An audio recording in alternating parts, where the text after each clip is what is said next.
හරි මේ පාඩමේ අපි කතා කරන්නේ ජෛව පද්ධතියක් සඳහා උචිත කාලගුණික තත්ත්වය. එතකොට අපි දැන් මේ පාඩමක් ඉගෙන ගන්න කලින් අපි කල්පනා කරන්න ඕන දෙයක් තියෙනවා. ඒ තමයි ජෛව පද්ධති තාක්ෂණ වේදය හෝ නැත්නම් කෘෂි විද්‍යාව. අපි අදාළයිනේ ඒ ජෛව පද්ධති තාක්ෂණය ඉගෙන ගන්න දරුවෝ ගොඩක් අය කෘෂි විද්‍යාව කරනවා. එතකොට ඒ සබ්ජෙක්ට් දෙකේම ජෛව පද්ධති තාක්ෂණ වේදය නම් පළවෙනි පාඩම, කෘෂි විද්‍යාව නම් දෙවන පාඩම. මේ අපි කාලගුණය කියන පාඩම. එතකොට අපිට මේක ඉතා වැදගත් වෙන්නේ අපි දන්නවා ජෛව පද්ධති තාක්ෂණ වේදය හරි නැත්නම් කෘෂි විද්‍යාව හරි ගැන අපි කතා කරද්දී අපිට ප්‍රධාන වශයෙන්ම කතා කරන්න තියෙන්නේ භෝග වගාව, ඊට පස්සේ සත්ත්ව පාලනය වගේ මාතෘකා. එතකොට භෝග වගාවක් කියලා කියන්නේ අපි දන්නනේ ශාකයක් හැදෙන්න ඕනේ, නේ අස්වැන්නක් ගන්න ඕනේ.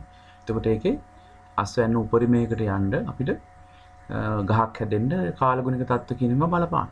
මේ කාලගුණය කියන එක බලපාන. ඊට පස්සේ දේශගුණික සාධක කියනම අපිට බලපාන. අපි භෝග වගාවක් කරන්න යනකොට අපිට අපේ තීරණ ගන්න භෝග වගාව කියන එක අතිශයින් බලපාන. හරි. එතකොට අපිට ඉස්සල්ලාම දැනගන්න වෙනවා ජෛව පද්ධතියක් කෙරෙහි බලපාන දේශගුණික සාධක මොනවද කියන එක.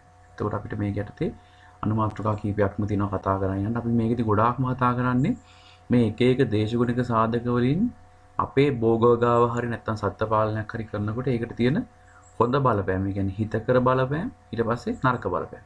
අහිතකර බලපෑම. ඔන්න ඕවා ගැන අපිට හොඳ අවබෝධයක් තියෙන්න ඕන. අපිට රචනා ප්‍රශ්නයකට එහෙම ඔය කොටසක් අහන්න පුළුවන්. ඉස්සෙල්ලාම අපිට කතා කරන්න තියෙනවා ජෛව පද්ධතියක් කෙරෙහි බලපාන දේශගුණික සාධක යටතේ ඉස්සෙල්ලාම කාලගුණය කියන්නේ මොකක්ද? ඊට පස්සේ දේශගුණය කියලා කියන්නේ මොකක්ද? ඔන්න ඔය දෙන්නගේ වෙනස අපි ඉස්සෙල්ලාම දැනගෙන ඉන්න ඕනේ. මේක අපි පොඩි පන්ති වලදී අපිට හම්බෙලා තියෙන මාතෘකා දෙකක්. මේක ඔයාලා දැනටමත් දන්න කරුණු දෙකක්. හැබැයි අපිට උසස් පෙළත් එක්ක කතා කරද්දී මේ දෙන්නගේ නිර්වචන දෙක අවශ්‍ය වෙනවා.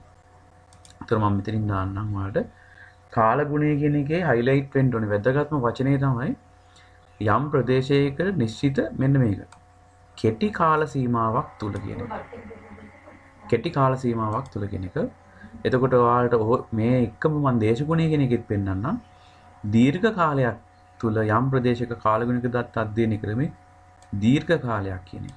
එහෙනම් කාලගුණය කියලා කියන්නේ කෙටි කාල සීමාවක්. අපි දන්නේ දැන් අපි නිවුස් බලනකොට එහෙම නිවුස් එකේ අවසානයට යන්නේ නේද? හෙට දවසේ කාලගුණික තත්ත්වය වන්නේ කියලා තමයි විස්තර කරන්නේ. ඒ කියන්නේ හෙට දවස කියලා කියන්නේ දවසක් කියලා කියන්නේ කෙටි කාලයක්නේ. හරි. කෙටි කාලයක් තුල තමයි එතකොට කාලගුණය කියන එක මැනෙන්නේ. එතකොට එහෙනම් නිර්වචනයට එන්නේ නම් යම් ප්‍රදේශයක යම් නිශ්චිත කෙටි කාල සීමාවක් තුල වායුගෝලයේ පවතින ස්වභාවය කාලගුණය කියලා කියනවා. ඒතර වායුගෝලයේ තියෙන තත්ත්වය වෙනස් වෙන්න පුළුවන්. කෙටි කාලයක් තුල තමයි අපි මේකෙදි මනින්නේ. එම කාලපරාසයේ විනාඩි කිහිපයක් ඉඳන් මාසයක් වගේ කාලයක් වුණා. එහෙනම් කෙටි කාලය කියන එක අපිට අර්ථකථනය කරද්දී මෙයාලා කියනවා මේක විනාඩියක වගේ චූටි කාලයක් වෙන්නත් පුළුවන්. නැත්නම් උපරිම මාසයක් වගේ කාලයක් වෙන්නත් පුළුවන්. නම් කාලගුණය ගැන කතා කරද්දී මාසයක් කියලා කියන්නේ කෙටි කාලයක්. හරි. ඊට පස්සේ දේශගුණය කියලා කියන්නේ නම් දීර්ඝ කාලයක් තුල යම් ප්‍රදේශයක කාලගුණික දත්ත අධ්‍යයනය කර දක්වන සාමාන්‍ය පරිසර තත්ත්වය. දැන් උදාහරණයකට ගත්තොත් එහෙම අපි හිතමු අපි ජීවත් වෙන්නේ අපි හිතමු අනුරාධපුරේ කියලා හිතන්නකෝ. එතකොට අපෙන් අනුරාධපුරයට කොහේ හරි ඈතක මිනිස්සෙක් ඇවිල්ලා ඒ මිනිස්සෙක්ගෙන් අහනවා මේ ප්‍රදේශයේ දේශගුණික තත්ත්වය කොහොමද? එතකොට අපි හිතමු දැන් එදා දවස අයියෙන් වහින දවසක් කියලා හිතන්නකෝ. එතකොට මේ මිනිස්සයා එදා දවස ගැන හිතලා දේශගුණය කියන්න බෑ. එදා දවසේ ගැන බැලුවොත් එහෙම එයාට තේරෙන්නේ එදා මේ පැත්ත නම් හොඳට වහින පැත්තක් කියලා හිතන්නේ. හැබැයි උනාට අවුරුද්දේම වර්ෂාපතනයේ දිහා නිකන් අපි ඇවරේජ් එකෙන් නැත්නම් සාමාන්‍ය ගියක් දිහා බැලුවොත් එහෙම ඇත්තටම මේ පැත්ත වියලි කාලගුණික මේ තත්ත්වයක් තමයි තියෙන්නේ. ඒ හින්දා ඒ වගේ වෙලාවට අපිට මේ දේශගුණික සාධකයේදී අවුරුද්දේම වර්ෂාපතනයේ දිහා බලලා තමයි කියන්න වෙන්නේ. පොදුවේ කරුණක් කියන්න අපේ පැත්තට ටිකක් පැස්ස අඩු වියලි කාලගුණික තත්ත්වයක් තමයි මේ පැත්තේ තියෙන්නේ. අන්න ඒ වගේ දේශගුණය ගැන කතා කරද්දී වැදගත් වෙන කාරණේ තමයි නම් දීර්ඝ කාලයක් තුල කාලගුණික දත්ත දිහා බලලා අධ්‍යයනය කළා තමයි මේ දේශගුණය කියන එක ප්‍රකාශයට පත් කරන්නේ. සාමාන්‍යයෙන් අවුරුදු 30ක් හෝ ඊට වැඩි කාල සීමාවක් තුලදී ලබාගත් කාලගුණික දත්ත විශ්ලේෂණය කිරීමෙන් ලබා ගන්නා සාමාන්‍යගේ ස්වභාවය අනුව දේශගුණය තීරණය කරනවා. එහෙනම් අවුරුදු 30ක හෝ ඊට වැඩි කාලයක්. දැන් මධ්‍යම පළාතේ වර්ෂාපතනය ගැන අහුවොත් අවුරුදු 30ක විතර පසුගිය වර්ෂාපතනය පිළිබඳ තොරතුරු බලලා තමයි අපිට මේ පැත්ත ගැන අදහසක් ගන්න ඕනේ. ඒක අවුරුද්දෙන් දෙකකින් කරන්නත් බෑ. හරි ඊළඟට දේශගුණික සාධක මේ තියෙන අපිට පාඩමේ අපේ කරුණු ටිකේ ප්‍රධාන මාතෘකා සෙට් එක මේ තියෙන. එහෙනම් අපෙන් අහන්න පුළුවන් විභාගගත රචනා එක්කෙම දේශගුණයට බලපාන සාධක මොනවද කියන එක. අහුවොත් මෙන්න කරුණු ටික එක වර්ෂාපතනය, කියන්නේ වැස්ස, සූර්යාලෝකය, උෂ්ණත්වය, සුළඟ, සාපේක්ෂ ආර්ද්‍රතාවය සහ වායුගෝලයේ පීඩනය. එතකොට මෙන්න මේ කරුණු ටික තමයි මෙතන කරුණු 6ක් තියෙනවා. මේ ටික තමයි අපේ පාඩමේ දේශගුණික සාධක යටතේ අපි කතා කරන්නේ. එතකොට අපිට මේ හැම කරුණකම වර්ෂාපතනය ගත්තොත් මේ හැම කරුණකම භෝගගාවට වර්ෂාපතනයේ හොඳ පැත්ත මොකක්ද නරක පැත්ත මොකක්ද අන්න ඒවා අපි ඔළුවේ තියෙන්න ඕනේ. ඒක තමයි අපේ විෂයට අදාළ ප්‍රධානම කාරණා ටික. ඊළඟට තියෙනවා දේශගුණික සාධක ජය පද්ධතියක් කෙරෙහි ඇති කරන බලපෑම කොහොමද කියන එක. හරි ජය පද්ධතියකට බලපාන්නේ කොහොමද? වෙන්නේ මේ වගේ දැන් තමයි ගොඩක් වෙලාට විභාග දෙපාර්තමේන්තුවෙන් අපෙන් බලාපොරොත්තු වෙන්නේ. ඒ කියන්නේ අපෙන් පිළිතුරක් බලාපොරොත්තු වෙන්නේ මෙන්න මේ වගේ මාතෘකා. ඒ වගේ තැන් අපි ටිකක් වැඩිපුර පාඩම් කරගන්න අවශ්‍යයි. නේ? දේශගුණික සාධක ජෛව පද්ධතියකට කොහොමද බලපාන්නේ? හොඳ පැත්ත මොකක්ද? ඒකේ නරක පැත්ත මොකක්ද? අන්න ඒ වගේ දෙයක් හිතලා කරන්නත් තියෙනවා. හැබැයි අපිට සිලබස් එකට අදාළ නිර්වචන මේ පැත්තක් තියෙනවා. මේ පැත්ත කවර් වෙන්නත් ඕනේ. ඉස්සෙල්ලාම අපි දැනගන්න ඕනේ ජෛව පද්ධතියක් කියන්නේ මොකක්ද කියලා. දැන් ජෛව පද්ධතියකට දේශගුණීය බලපෑම කොහොමද කියලා අහුවාම අපිට ඉස්සෙල්ලාම හඳුන්වා දෙන්න වෙනවා. ජෛව පද්ධතියක් කියලා කියන්නේ මෙන්න මේක. ඒකට ඒකට මෙන්න මේවා බලපාන්නේ මෙහෙමයි කියලා අපිට කතා කරගෙන යන්න බෑ. එහෙනම් ජෛව පද්ධතියක් කියලා කියන්නේ යම් නිශ්චිත ප්‍රදේශයක යම් කාලයක් තුල ජීවීන් සහ ජීවීන් ඊට පස්සේ අජීවීන් අතර අන්තර්ක්‍රියා සිදුවීමෙන් පවතින ඒකකය ජෛව පද්ධතියක් කියලා කියනවා. එහෙනම් මේකේ ජීවීන් ඉන්නවා අජීවීන් ඉන්නවා ඊට ජීවීන් අතර සම්බන්ධතාවය තියෙන්න පුළුවන්. අජීවීන් අතර සම්බන්ධතාවයන් තියෙන්න පුළුවන්. නැත්නම් අජීවීන් අතර සම්බන්ධතාවයන් තියෙන්න පුළුවන්. ඔන්න ඔය වගේ අන්තර්ක්‍රියා සිදුවීමෙන් පවතින ඒකකයකට තමයි කියන්නේ ජෛව පද්ධතියක්. හරි දැන් අපි තුමු ජලාශයක් ගත්තොත් එහෙම මේක ඇවිල්ලා ජෛව පද්ධතියක්. මේකේ මාළු වගේ සත්තු ජීවීන් ඉන්නවා. ජලයේ තියෙනවා අජීවී පරිසරේ. මාළු වතුරේ තමයි ජීවත් වෙන්නේ. ජීවි අජීවි අන්තර්ක්‍රියා. ඔය හැම එකකම එකතුවකට තමයි කියන්නේ ජෛව පද්ධතියක් කියලා. ඊළඟට අපිට ඔන්න පළවෙනි කාරණේට එනවා ඉස්සල්ලාම වර්ෂාපතනය. අපි නෝට් එකත් සම්පූර්ණ කරගෙන මම යන්. එහෙනම් ඔන්න ජෛව පද්ධතියක් යන කුමක්ද කියන එක මම නෝට් එකේ දාලා තිනවා. ඒක සම්පූර්ණ කරගත්තා. ඊට පස්සේ අපි ඉස්සල්ලාම යනවා වර්ෂාපතනය කියන්නේ මොකක්ද කියන එකට. වලාකුළු වල සිට මෙන්න මේවා මතක තියෙන්න ඕනේ. මිලිමීටර් 0.5 සිට 5 අතර විස්කම්භයෙන් යුත් ජල බිඳු පොළවට පතිත වීම වර්ෂාපතනය කියලා කියනවා. එහෙනම් මිලිමීටර් 0.5ට වඩා පුංචි වතුර බිඳු වගේ දේවල් අපි වර්ෂාපතනය කියන එකට ගන්නෙ නැහැ. ඊට පස්සේ මිලිමීටර් 5ට වඩා ලොකු ජල බිඳු අපි සලකන්නේ නැහැ. ඒවා ගොඩක් වෙලාවට අයිස් කැට වගේ වැටෙන වෙලාවක් නේද? ඒතර අපි වර්ෂාපතනය කියලා ගන්න මෙන්න මේ මිලිමීටර ගණන් දෙක තමයි ගන්නෙ වැහි බිඳුවේ තියෙන්න ඕන විස්කම්භය. හරි? ඊළඟට මෙන්න මේ වගුව මේක අතිශය වැදගත් වගුවක්. මෙන්න මේක ශ්‍රී ලංකාවේ වර්ෂාපතනයේ කෘෂිකර්මාන්තයට බලපාන්නේ කොහොමද කියන එක කතා කරනවා. මෙන්න මේවා තමයි අපිට වැදගත් වෙන මාතෘකා අපේ පාඩමේ තියෙන. කියන්නේ අපි කරන්න යන්නේ කෘෂිකර්මාන්තෙන්. එතකොට ඒකට මෙන්න මේ අපි කියන කරුණු කොහොමද බලපාන්නේ කියන එක. ශ්‍රී ලංකාවේ වර්ෂාපතනයේ එහි ව්‍යාප්තියේ විශේෂ රටාවක් හෙවත් රිද්මයක් දක්නට ලැබේ. ඒ අනුව කාල සීමා දෙකකදී භෝගගාව සිදු කරන. ඒ කියන්නේ අපේ රටේ සමස්ත අවුරුද්දක් දිහා බලපුවාම ඒ කියන්නේ ජනවාරි ඉඳන් දෙසැම්බර් වගේ මාස 12ක් දිහා අපි වර්ෂාපතන ටික සටහන් කරලා මෙනගෙන බලපුවාම පොඩි රටාවක් අපිට අහු වෙනවා. ඒ කියන්නේ මේකේ තියෙනවා පොඩි රිද්මයක්. ඒ කියන්නේ එකපාරම වර්ෂාපතනේ වැඩි වෙනවා, ආය අඩු වෙනවා, ආය වැඩි වෙනවා, ආය අඩු වෙනවා. අන්න ඒ වගේ වර්ෂාපතන දෙකක් තියෙනවා. නිකන් වර්ෂාපතනේ වැඩි වෙන කාල සීමාවල් දෙකක් අවුරුද්දක් තුන. අපි එතකොට අන්නේ දෙක අධ්‍යයනය කරලා තමයි අපි අපේ භෝග වගාව එහෙම කරන්න ඕන. දැන් අපි තද වැස්ස කාලෙට බීජ වපුරීමක් නැත්තම් පෙළ හදන්න පටන් ගන්නෙ නැහැ.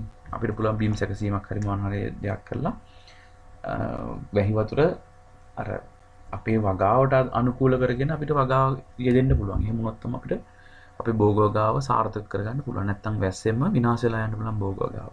ඔයාලට ඒක තේරෙනවා. තව ටිකක් අපි විස්තර කතා කරමු ඉස්සරහට. එතකොට ඔයාලට මෙන්න මේ වගුව අතිශය වැදගත් වගුවක්. මේක හරිම වැදගත් වගුවක්. අනිවාර්යෙන් හැම කෘෂි විද්‍යාව පේපර් එක නැත්තම් ජෛව තාක්ෂණ විද්‍යාව පේපර් එක හැම අවුරුද්දම කොහේ හරි තැනක එක ලකුණක් හරි එකතු කරන්න පුළුවන් තැනක් තමයි මෙන්න මේ වගුව. ඒ කියන්නේ මේක දැනගෙන ඉන්න ඕන අපි සාමාන්‍යයෙන් අපේ ප්‍රධාන භෝගයත් වී වගාවනේ. එතකොට යල මහ කන්න දෙක වගා කරන්න මොන කාල සීමාවද? ඒවට අදාළ වර්ෂාපතන රටාවල් දෙක මොනවද කියන එක අනිවාර්යයෙන්ම පාඩමේ තියෙන්න ඕනේ. හරි. එතකොට මම ඔයාලා විශේෂ ක්‍රමයක් පාවිච්චි කරලා මේක පාඩම් කරගත්තට ගැටලුවක් නෑ. දැන් මමත් එම හදාගත්ත ක්‍රමයක් තිබ්බා. මම පාඩම් කරනකොටත් එතකොට ඒ වගේ ඔයාලට කොහොමද කමන්නේ මේක මතක තියාගන්න ක්‍රමවේදයක් හදා ගන්නවා නම් හොඳයි. හරි. ඊට පස්සේ වර්ෂාපතනයේ අනෙකුත් ජෛව පද්ධති කෙරෙහි දක්වන හිතකර බලපෑම මොන වැස්සේ තියෙන හිතකර බලපෑම මෙන්න අපේ රචනා ප්‍රශ්නයකට අහන්න පුළුවන් තැන. හිතකර බලපෑම. සමහරලාට හිතකර අහිතකර දෙකම අහන්න පුළුවන්. සමහරලාට හිතකර පමණක් අහන්න පුළුවන්. එතකොට අපි ප්‍රශ්නේ දිහා බලලා තමයි උත්තර ලියන එකේ සීමාවල් තීරණය කරන්න වෙන්නේ. කරුණු ප්‍රමාණය, කරුණකට ලියන විස්තරය කොච්චරද? ඒවා තීරණය කරන්න දෙන්නේ අහන ප්‍රශ්නය අනුව. දැන් හිතන්නකෝ හිතකර බලපෑම අහිතකර බලපෑම දෙකම ඇහුවොත් හිතකර බලපෑමුත් පිටු දෙකක් විතර විස්තර කරලා අහිතකර බලපෑමුත් පිටු දෙකක් විතර විස්තර කරන්න කිව්වොත් ඔයාලට රචනා ප්‍රශ්නේ විනාඩි 10න් 12න් ලියන්න බෑ. එහෙනම් අපිට සිද්ධ වෙනවා ඒ වගේ වෙලාවට කෙටි කර කරුණු ප්‍රමාණය බැලන්ස් කරලා ලියා ගන්න. ඒවා පොඩ්ඩක් අත්දැකීම් එක හැදෙන්න ඕනේ ප්‍රශ්න ලියද්දි. ප්‍රශ්නයකට උත්තරයක් ලියලා චෙක් කරගෙන ඒවා බලනකොට තමයි ඔය හදා ගන්න පුළුවන්. හරි අපි බලමු ඉස්සල්ලාම හිතකර බලපෑම මොනවද කියන එක. ශාක වර්ධනයට අවශ්‍ය ජලය ලැබීම. මේක තමයි වැස්සේ තියෙන ප්‍රධානම හිතකර සාධකය. කියන්නේ භෝග වගාවක් නම් ජලය ඕනේ. ජලය ටික ගන්න නම් වැස්ස ඕනේ. ඒක ආයේ කතා දෙකක් නේ. ඊළඟට පසට ජලය අවශෝෂණය වීම නිසා ඔන්න දැන් වැස්සෙන් වතුර ටික පසට වැටෙනහම භෞතික මෙන්ම යාන්ත්‍රික ක්‍රම වලින් බිම් සැකසීම පහසුයි. දැන් උදාහරණයකට කර්ර වෙච්ච කුඹුරක් ට්‍රැක්ටරයක් දාලා හාන එකද ලේසි. වතුර පුරවලා මඩ වෙලා තියෙන පෙඟිලා තියෙන පසක් ට්‍රැක්ටරයක් දාලා හාන එකද ලේසි. ඔයාලා ඒක නිරායසින්ම දන්නවා මොකද්ද පහසු වැඩේ කියලා. එතකොට අන්න ඒ වගේ නම් වර්ෂාපතනයත් එක්ක බිම් සැකසීම පහසු වෙනවා. යන වියදම එහෙම එතකොට අඩුයි. ඉතින් දන්නවනේ ට්‍රැක්ටරයක් මුදට කර වෙච්ච පසක් හාන්න ට්‍රැක්ටරයකට ඩීසල් වැය කරනවට වඩා මඩ වෙච්ච පසක් හාන්න ගියාම ඩීසල් වැය වීම අඩුයි. ඇයි ට්‍රැක්ටරයට දෙන බලය අඩුයිනේ. අන්න ඒ වගේ හිතකර පැති තියෙනවා. ඊළඟට ජල පෝෂක වලට ජලය ලැබීම නිසා ගංගා ඇලදොල වසර පුරා ජල සංචිත ලෙස පැවතීම. ඇලදොල අනම්මනම් හිඳෙන්නේ නැහැ ගැස්සත් එක්ක. එතකොට නියන්ටත් ඇතිවද අවදානම අඩුයි. නියගයක් ආවත් අර ගංගවල් ඇලවල් දොළවල් වල වතුර තියෙනවා නම් වගාව කරගෙන යන්න පුළුවන්. ඊළඟට භූ ජල රෝපණය පුනරාරෝපණය සිදුවීම නිසා එමගින් පෝෂණය වන ජල ප්‍රභව සංරක්ෂණය වෙනවා. මෙන්න මේක අපිට ජෛව පද්ධති තාක්ෂණ වේදය යටතේ ඔය 4 වෙනි පාඩම වගේ කතා කරද්දී ජල පුනරාරෝපණය කියන එක ඔයාලට ඇහෙන්න පටන් ගයි. ඒ කියන්නේ වහිනකොට වතුරෙන් කොටසක් අපි දන්නා භූගත ජලයේ ඔස්සේ ජලයේ දිහාට ගමන් කරනවා. ඒකල ජලය ගබඩා වෙනවා පස තුල. අන්න ඒකට තමයි ඔය සරලව කිව්වොත් එහෙම. ඒතකොට අන්න ඒ වැඩේටත් මෙන්න මේ වර්ෂාපතනය කියන එක වැදගත් වෙනවා. ඊළඟට ගොවිපළ සත්ත්ව පාලනයේදී සතුන්ට අවශ්‍ය තෘණ නිෂ්පාදනය ඉහළ යාම. අපි දන්නවනේ දැන් වැස්සක් වෙහි කාලට තමයි තනකොළ එහෙම හොඳට වර්ධනය වෙලා වගා මේ වර්ධනය වෙන්න පටන් ගන්න. පායන කාලෙට ගොඩක් කර වෙලා යනකොට සතුන්ට කෑම එහෙම අඩු වෙනවා. එහෙනම් වර්ෂාවත් එක්ක සත්ත්ව පාලනය සඳහා ආහාර අවශ්‍යතාවය සපුරා ගන්න ඒකෙන් හොඳ උදව්වක් තියෙනවා. ඊළඟට ගංගා ඇලදොල මගින් පරිවහණය වන ජලය සමග මෝයකට ආශ්‍රිත ප්‍රදේශවලට බහුලව පෝෂක පදාර්ථ ලැබීම නිසා මත්ස්‍ය ගහණය වැස්ස වැඩි වෙනකොට වැහි වතුරත් එක්ක ඇලවල් දොළවල් වල වතුර ප්‍රමාණය එන ප්‍රමාණය වැඩි. ඒවා ගහගෙන ඇවිල්ලා මෝයකට ප්‍රදේශය කියන්නේ මුහුදට වතුර වැටෙන ප්‍රදේශයට මේ ආහාර පෝෂක පදාර්ථ අනම්මනම් ගඟ දිගේ ගොඩක් ගහගෙන ඇවිල්ලා එතකොට එතන හැදෙන සත්තු ඉන්නවනේ. ඔය ඉස්ස කොටුව නම්මනම් ඒවා එහෙමත් සම්බන්ධ නැහැ. එතකොට ඒගොල්ලන්ට අවශ්‍ය පෝෂක වැඩි වෙලා සත්ත්ව ගහණය වැඩි කරගන්න පුළුවන්. උදාහරණයක් තියෙනවා බලන්නකො මිරිදිය යෝධ අඬු ඉස්ස අභිජනනය කිරීමට කලපවාසිත ලවණ ජලයට පැමිණි විට ආහාර බහුල වීම නිසා උන්ගේ ගහණය ඉහළ යනවා. හොඳ උදාහරණයක් මේ තියෙන්නේ. ඉස්ස කොටු වගාවට එනම් මෙන්න මේ වර්ෂාපතනේ බලපාන විදිය. එතන තියෙනවා කරුණු 6ක්. තව අපිට ඉතින් හිතලා ලියන්න පුළුවන්. අඩුම ඉතින් රචනා ප්‍රශ්නයකට ඔය කරුණු 6වත් විස්තර වෙන්න ඕන. හොඳයි. ඊට පස්සේ දැන් හොඳයි කිව්වට බෑනේ ජෛව පද්ධති වලට වැස්සේ තියෙන අහිතකර පැත්තත් අපිට කතා කරන්න ඕන. එතකොට අහිතකර පැත්ත තමයි අධික වර්ෂා මගින් ලැබෙන අතිරික්ත ජලය පිටාර යෑමෙන් ගම් වතුර තත්ත්ව ඇති වෙන්න පුළුවන්. එහෙනම් වැස්ස වැඩි වුණොත් ගඟවල් උතුරලා ගිහිල්ලා ජෛව පද්ධති වලට මේ මිනිස්සුන්ට ඉඩකඩම් වගාවන් අනම්මන ඔක්කොම යට වෙන්න පුළුවන්. අධික වර්ෂාපතනයේ සමග ජලයේ විවිධ ද්‍රව්‍ය අවලම්බනය වීම නිසා මත්ස්‍යයන්ගේ කරමල් තුවාල වීම, ශ්වසන අපහසුතා ඇතිවීම, බිත්තර විනාශ වීම වගේ මත්ස්‍ය ගහණය අඩු වෙන්න බලපාන සාධක ඇති වෙන්න පුළුවන්. දැන් අපි දන්නවනේ ගඟක බොර වතුර ගොඩක් තියෙනකොට මාළුන්ට කරමල් වලින් හුස්ම ගන්නකොට ඒ බොර ගතිය, මඩ ගතිය කරමල් අතර හිර වෙනවා. ඊට පස්සේ උන්ට හුස්ම ගන්න බැහැ හරියට. ඊළඟට අධික ජල පහරත් එක්ක අර ගඟවල ලයින් වල දාලා තියෙන බිත්තර මාළුන්ගේ බිත්තර වගේ දේවල් ගහගෙන යන්න පටන් ගන්නවා. එතකොට මාළු ටිකත් ගහගෙන යනවා ජල මට්ටම ඉහළ යාමත් එක්ක. අනිත් වගේ එතකොට මත්ස්‍ය ගහණය අඩු වෙන්න අස්සනු අඩු වෙන්න පුළුවන් මෙන්න මේ වර්ෂාපතනයේ වැඩි වුණා. ඊළඟට ජල ප්‍රභවවල ජල මට්ටම ඉහළ යාමත් සමග මත්ස්‍ය අස්සනු නෙලීම අඩු වීම හා මත්ස්‍ය අස්සනු සැකසීමේ ගැටලු මාළු අල්ලන්න යන්නත් බෑ. ඒ අස්සේ ඉන්න මාළු ටිකත් අඩු වෙනවා. මිරිදිය ජලයේ වැඩි වශයෙන් මිශ්‍ර වීමත් සමග මොය කටාශ්‍රිත ප්‍රදේශවල ජලයේ ලවණ සාන්ද්‍රණය අඩු වීම නිසා කිවුල්දිය මත්ස්‍ය කර්මාන්තයට බාධායි. දැන් කිවුල් කියලා කියන්නේ අපි දන්නවනේ ලුණු වතුරයි මිරිදියයි එකතු වෙලා හැදෙන ඒ අතරමැදි අවස්ථාවක්. ඒකට වස්ස වැඩි වුණොත් අර මිරිදිය ගොඩාක් මේ කලපුවේ පෙරෙන්න පටන් ගන්නවා. කරදිය මදි. එතකොට මේ කිවුල්දිය කියන ගතිය අඩු වෙන්න පටන්ගෙන ඊට පස්සේ ඒකේ හැදෙන සත්තු ප්‍රමාණය අඩු වෙන්න පුළුවන්. නිදලි ක්‍රමයට ඇති කරන ගොවිපළ සතුන්ට රෝග බෝ වීම, රෝග පැතිරීම. ඒ කියන්නේ නිදලි ක්‍රමය කියලා කියන්නේ අපි සත්ත්ව පාලනයටදී කතා කරද්දිත් තව කතා වෙනවා. නිදලි ක්‍රමය කියලා කියන්නේ සත්තු කූඩු වල ගාලක වගේ දාලා නැතුව ඔහේ එලිමහනේ නිදැල්ලේ අතෑරලා තියෙනවා. ඒක අධික වර්ෂාපතන තියෙන කාලෙට ඒගොල්ලෝ උදේ ඉඳන් රැ වෙනකන් තෙමෙනවා. මේ එලිමහනේ ඉන්නකොට හරක් වගේ සත්තු එහෙම දවසම තෙමෙනවා. ඉතින් ඒකකොට තෙමිලා මේගොල්ලෝ ඉක්මනින් ලෙඩ රෝග වගේ දේවල් ඇති වෙන්න පුළුවන්. අපි උණත් වැස්සට ගිහිල්ලා ගොඩක් තෙමුණොත් වෙම්බිසාව උණ කැස්ස වගේ දේවල් හැදෙන්නේ අන්න ඒ වගේ ඒ සත්තුන්ටත් ඒගොල්ලෝගේ ප්‍රශක්තිය අඩු වෙලා ලෙඩ රෝග වලට ලෙඩ රෝග ඇතිවීමේ තත්ත්වය ඇති වෙන්න පුළුවන්.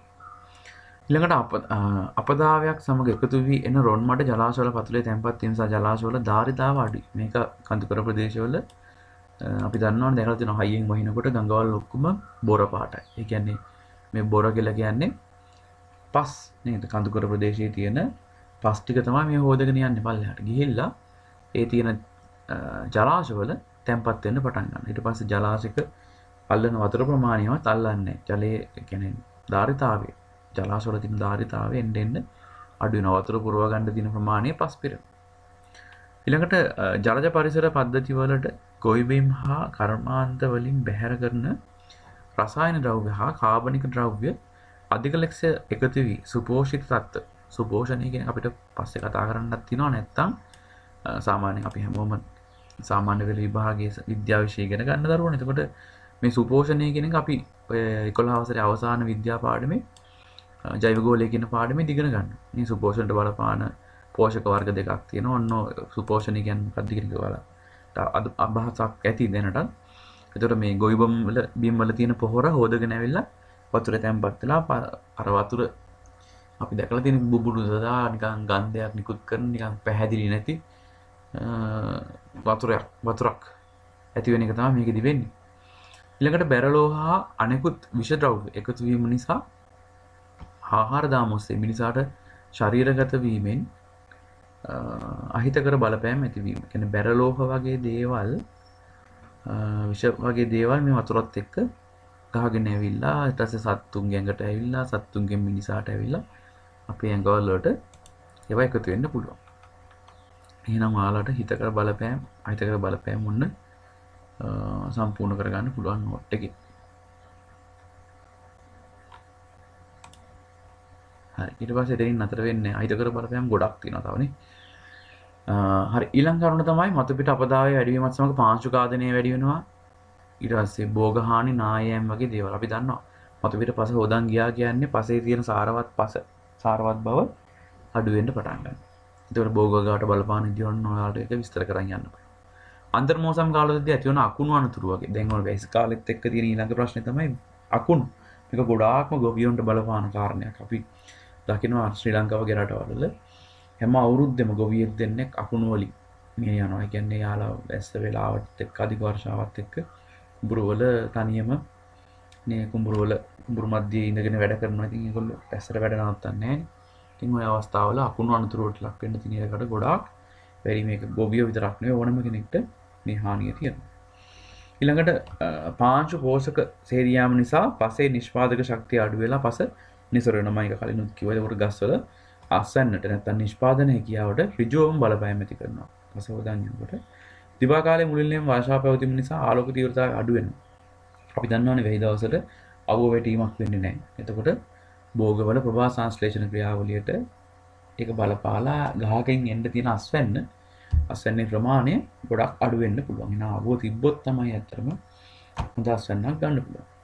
භෝගවල දිලීර සහ බැක්ටීරියා වැනි රෝග ආසාදනී අපි ඒක දැකලා තියෙනවනේ. දැන් ගොඩාක්ම ඔය තෙතමනයත් එක්ක තියෙනකොට දැන් අපේ සුදු ඇඳුම් බලන්න යුනිෆෝම් වගේ දේවල් හොදලා වේල ගන්න සතියක් දෙකක් තියාගන්න බැරි වුණොත් ඉක්මනින් පුස් හැදෙනවා ඇඳුම් වල. ඒ කියන්නේ තෙතමනේ කියන එක තමයි සුද්ධ ජීවි වර්ග වලට බැක්ටීරියා දිලීර වගේ දේවල් කැමැතිම පරිසර සාධක. එතකොට මේ වැස්සත් එක්ක ගහක් වේලෙන්නේ නැතුව සත්ති ගණන් වැස්සේ තියෙනකොට මෙන්න මේ කියන ලෙඩවල් දිලීර බැක්ටීරියා වගේ රෝග ආසාදනය වෙන්න පුළුවන් අවස්ථා ගොඩාක් වැඩි.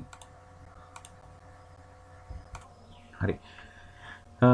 අසන අඩු වෙන්න පුළුවන්. ඊළඟ කාරණේ තමයි අධික වර්ෂාවත් සමග ශාක ඇද වැටීම, යාන්ත්‍රික හානි වගේ දේවල් වල ප්‍රභා සංශ්ලේෂණ අඩු වෙලා අසන්න බලපාන්න පුළුවන්. ඒක මම කිව්වා. ඒ කියන්නේ ශාක ඇද වැටීම කියන එක ගොඩාක්ම බලපානවා මේ බී ගොවිතැනේදී.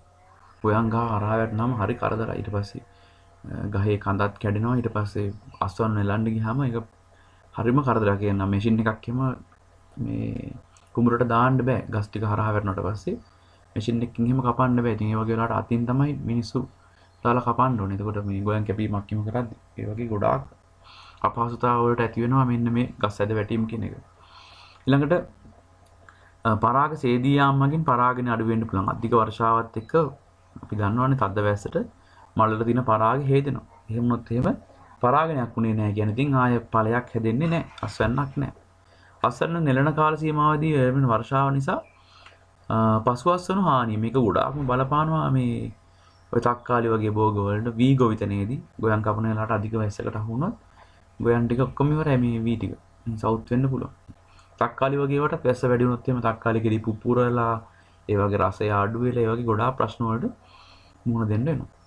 ගොවිබිම් සැකසීම, මත්ස්‍ය පොකුණ සැකසීම හා විවිධ ගොඩනැගිලි ඉදිකිරීම වලට අධික වර්ෂාවෙන් බාධා වෙන්න පුළුවන්. දැන් ගොවිතැනක් නැත්තම් ෆාම් එකක් නම් කරන්නේ මේ වැස්සත් එක්ක මත්ස්‍ය පොකුණු මාළු වගාවක් නම් කරන්නේ පොකුණු ඉතුරුලා යන්න පුළුවන්. ගොඩනැගිලි දේවල් වගේ ඉදි කරද්දි ඊට පස්සේ අපි දන්නවනේ දැන් ෆවුන්ඩේෂන් එකක් කපනකොට ගොඩනැගිලි මොන හරි ඉදිකිරීමක් කරනකොට වැස්ස වෙලාවට වැඩ කරන්න බෑ මිනිස්සුන්ට. ලේබර්ස්ලගෙන් වැඩක් ගන්න බෑ වැස්සත් එක්ක. ඒ වගේ අපහසුතාව වලට මුහුණ දෙන්න පුළුවන් මේ වර්ෂාවත් එක්ක. ඒකට අපි මේකෙදි ඔයාලා දැක්කා වර්ෂාවේ අහිතකර බලපෑම් ගොඩාක් තියෙනවා. හිතකර බලපෑම් කීපයක් අපිට කතා කරන්න තියෙනවා. ඊළඟට ජෛව පද්ධති වල අඩු වර්ෂාපතනයේ අහිතකර බලපෑම්. වැස්ස අඩු වුණොත් ජෛව පද්ධති වලට කොහොමද ඒක බලපාන්නේ කියන එක. එකක් මත්ස්‍ය අභිජනන රටාව වෙනස් වෙන්න පුළුවන්. මේ අපි මත්ස්‍යව ගැන ගොඩාක් කතා කරනවා වගේ වලට තේරෙයි. මාළු ගැන පොඩ්ඩක් කතා කරන්න හේතුව අපිට මේ මත්ස්‍යව ගැන නැත්තම් මාළු ගැන වෙනම ලෙසන් එකක් තියෙනවා ජෛව පද්ධති තාක්ෂණ විද්‍යාවට. ඒ හින්දා අපිට යාව ගොඩාක් තැන්වල කතා කරන්න සිද්ධ වෙනවා. හේතුව ඒ පාඩමේදී තව වැඩිපුර ගැඹුරට අපි කතා කරන මත්ස්‍ය අභිජනනය කියලා කියන්නේ පැටව් ඇති කරගන්න එකනේ අලුතෙන් අභිජනනය කරගන්නවා. ඒව ගැන අපිට වෙනම හැදෑරීමක් තියෙනවා අපේ පාඩම යටතේ. ඒ හින්දා තමයි අපි මේ පාඩම් වලටත් මේ කොටස් එකතු කරලා තියෙන්නේ. කියන්නේ අපේ කෘෂි වගාව කෘෂි කර්මය ගත්තාම මත්ස්‍ය වගාව කියන එක එක අංගයක් මේ දීවර කර්මාන්තය කියන්නේ. එතකොට අපිට ඒක ලොකුවටම පුළුල්ව කතා කරනවා. ඊළඟට ස්වභාවික පරිසර පද්ධති, කෘෂිකාර්මික පරිසර පද්ධති හා ජෛව පද්ධති විනාශ වෙනවා. වැස්ස අඩු වුණොත් ජලයේ සිඳී යාම නිසා ඒවයේ සිටින ජීවීන් මිය යන්න පුළුවන්. ගඟවල්, ඇලවල්, හිඳිලා පොකුණු වගේ දේවල් හිඳුනොත් ඉන්න සත්තු ඔක්කොම මැරෙනවා. නියං කාලවලදී ජලයේ ලවණතාව වැඩි වෙනවා. ඉතින් අපි දන්නවනේ දැන් තියෙන වතුර ටික වාෂ්ප වී අහසට ගමන් කරනවා. මේ එතකොට ඒකේ ලවණ ගතිය, ලවණ සාන්ද්‍රණය එන්න වැඩි වෙලා ලවණතාවය ගොඩක් ජලය වැඩි වෙන්න පුළුවන් මේ කාලෙට. ජීවි සංක්‍රමණ රටා, පෝෂක රටා වෙනස් වීම මගින් මත්ස්‍ය අස්වැන්න අඩු වෙන්න පුළුවන්. එතකොට මේකත් මත්ස්‍ය වගාවට බලපාන සාධකයක්. වැස්ස අඩු වෙනකොට ජීවි සංක්‍රමණ රටා වගේ දේවල්, පෝෂක රටා වගේ වෙනස් වෙලා ඒ කියන්නේ සත්තු එන යන්නේ ජීවි සංක්‍රමණය කියලා කියන්නේ දැන් කුරුල්ලෝ වගේ සත්තු එහෙට මෙහෙට ගමන් කරනවානේ. එතකොට ඒවා ඔක්කොම වෙනස් වෙනවා මේ වර්ෂාපතනයත් එක්ක. මත්ස්‍යස්වන වලට එක තදින් බලපාන්න පුළුවන්. ඔන්න ඔය ටික තමයි අපිට වර්ෂාව යටතේ කතා කරන්න තියෙන්නේ.